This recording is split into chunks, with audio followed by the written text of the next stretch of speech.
वमलाइकतहु युसल्लूना Alan नबी या अय्युहल्लज़ीना आमनू सल्लु अलैहि वसल्लिमू तस्लीमा अल्लाहुम्मा सल्लि अला सय्यिदिना व मौलाना मुहम्मदिन व अला आलिहि व अस्हाबिहि व बारिक वसल्लिम।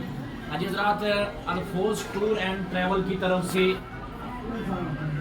और फौज टूर एंड ट्रैवल की पूरी टीम की तरफ से खा वो मक्का पाक में मौजूद है, खा वो मदीना पाक में मौजूद है, खा वो हिंदुस्तान में मौजूद है, ख़ास करके मकबूल भाई की तरफ से मक्का पाक में, अमन वाले शहर में, बरकतों वाले शहर में हम आपको खुशामदीद कहते हैं और मुबारकबाद देते हैं। अल्लाह पाक आपके उम्रे को अपनी बारगाह में कबूल अता फरमाए। आज रात इंशाल्लाह थोड़ी ही देर में आप मेरे साथ रवाना होंगे उम्रे के लिए।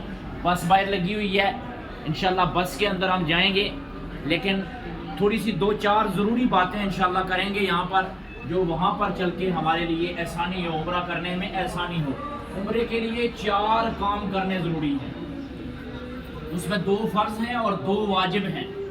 इन 4 में से एक काम भी अगर रह जाए तो उम्रा भी नहीं होता और दम बकरा अदा करना पड़ता है, दम बकरा देना पड़ता है हुदूदुल हरम में, यानी हुदूदुल हरम में एक बकरा काटना पड़ता है अगर इन 4 कामों में से एक भी काम आपसे मिस हो जाए। तो इसलिए ये थोड़ा सा टाइम होगा आपका 3-4 घंटे का, जिसमें आपने तवज्जो के साथ और गौर व फिक्र के साथ आपने चलना है। इंशाल्लाह मैं आपके साथ रहूँगा। अल्हम्दुलिल्लाह अल्फौज टूर एंड ट्रैवल की तरफ से हमेशा एक गाइड प्रोवाइड किया जाता है जो आपको उम्रे में साथ रहता है, यहाँ तक कि मक्का पाक की ज़ियारत और ओवरऑल मदीना पाक जाते हुए आते हुए, जैसे जद्दा से आपने पूरी टीम को देखा होगा।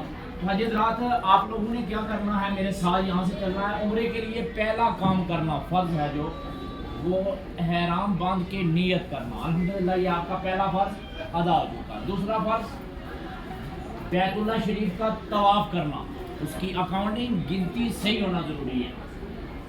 और फिर जैसे ही हमारे 7 चक्कर मुकम्मल होंगे उसके बाद आपने 2 नफिल वाजिब तवाफ़ की अदा करना है, ठीक है भाई। उसके बाद पहला काम और उम्रे का तीसरा काम और पहला वाजिब उम्रे में सही करना, सफ़ा और मरवा करना। जिस जगह से सफ़ा मरवा शुरू करेंगे वहाँ पर वापस पहुँचेंगे तो आपके 2 चक्कर हो जाएंगे, और इसी तरह आपने 7 चक्कर सही सफ़ा और मरवा के लगाने हैं। उसके बाद उम्रे का चौथा काम और उम्रे का दूसरा वाजिब आपने क्या करना है कि बाल कटवाने हैं, अलग करना। मर्दों के लिए अफजल सुन्नत है कि मुकम्मल सर के ऊपर से बालों को उतारा जाए, उस तरह फेरा जाए, ये अफजल सुन्नत है। बाकी किसी की जुल्फ़ी रखी हुई है तो उसके लिए छूट है। बाकी ओवरऑल आम आदमी जिसने बाल रखे हुए उसको चाहिए कि यानी सब बालों को सर से उतारे। उसकी वजह उलमा कहते हैं कि अगर बाल कटवाने हैं तो हर एक बाल कटना चाहिए, क्योंकि बाल हर एक कटना चाहिए। तो उससे बेहतर यही है कि उस तरह फेरा जाए उसमें हर बाल उतर जाता है। लेडीज़ ने भी, लेडीज़ जितनी हमारे साथ मौजूद हैं, आपने भी बालों की कसर करनी है। कैसे कसर करनी है ये आपके लिए ज़रूरी है। हरम में नहीं, रास्ते में नहीं, आपने अपने होटल में आके बालों की कसर करनी है। कितनी कसर करनी है, कितने बाल काटने हैं, जैसे आपका उम्रा मुकम्मल हो जाए अपने बालों को पकड़ें और उसको हाथ से सीधा करें। जैसे ही सीधा हो जाए मुकम्मल, इस उंगली के साथ मिलाकर हीरा लगा दें, इस तरह उंगली को आपस में मिला दें और आखिर से बाल, जैसे आपके आखिर से ना लेडीज़ के आखिर से बाल, एक उंगली के 3 कोरे होते हैं, 1, 2 और 3, एक कोरा आपने बाल काटने हैं, 1 इंच तक आपने बाल